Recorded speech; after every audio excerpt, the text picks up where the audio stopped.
చెప్పండి ఏమో డౌట్ అన్నావు కదా ఏందో. ఏసీలు ఉన్నప్పుడు మైలేజ్ ఇస్తుందా, లేకుంటే ఏసీ బంద్ చేసినప్పుడు మైలేజ్ ఇస్తుందా మనకి? అంటే ఇప్పుడు మనం ట్రావెల్ చేసేటప్పుడు ఏసీలో ఉంటే మైలేజ్ ఎక్కువ వస్తుందా, ఏసీ లేకపోతే మైలేజ్ ఎక్కువ వస్తుందా అని అంటున్నాం, అంతే కదా. సో ఏసీలు ఉన్నప్పుడు మనం విండోస్ అన్నీ క్లోజ్ చేసుకుంటాం. సో ఈ ఏసీలు ఉన్నప్పుడు ఏమైతే అంటే విండోస్ అన్నీ క్లోజ్ చేసుకున్నప్పుడు గాలి అనేది లోపలికి రాదు. అర్థమైందా? మనం ట్రావెల్ చేసేటప్పుడు ఇప్పుడు బైక్ పైన జనరల్గా బైక్ పైన ట్రావెల్ చేసేటప్పుడు ఒక స్పీడ్ పెంచుకుంటూ పోతే ఏమవుతుంది, గాలి ఇట్లా మనల్ని పుష్ చేసినట్టు అవుతుంది.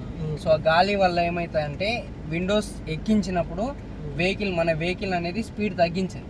అదే విండోస్ మనం దించుకొని ట్రావెల్ చేసినాం అనుకో, అట్లా దించుకొని ట్రావెల్ చేసేటప్పుడు ఏమవుతుంది అంటే ఆ గాలి మొత్తం వెహికల్ లోపలికి వచ్చి ఈ వెహికల్ లోపలికి వచ్చిన గాలి మళ్ళీ బయటకు వెళ్ళడానికి ఇబ్బంది అవుతుంది కదా, బ్యాక్ వెళ్ళడానికి ఉండదు. సో మళ్ళీ రిటర్న్ ఇటే రావాలి కాబట్టి ఆ గాలి అనేది ఆ పోర్స్ అనేది మన వెహికల్ స్పీడ్ని డౌన్ చేస్తుంది. ఇప్పుడు విండోస్ డౌన్ చేసుకొని మనం ట్రావెల్ చేసేటప్పుడు ఆ లోపలికి వచ్చిన గాలి పోర్స్తోని మన వెహికల్ స్పీడ్ తగ్గుతుంది. అట్లా తగ్గినప్పుడు ఏమవుతుంది, సో ఇంజన్ పైన ఎఫెక్ట్ ఎక్కువ పడుతుంది కాబట్టి అప్పుడు పెట్రోల్ ఎక్కువ ఖర్చు అయ్యే ఛాన్సెస్ ఉంటాయి.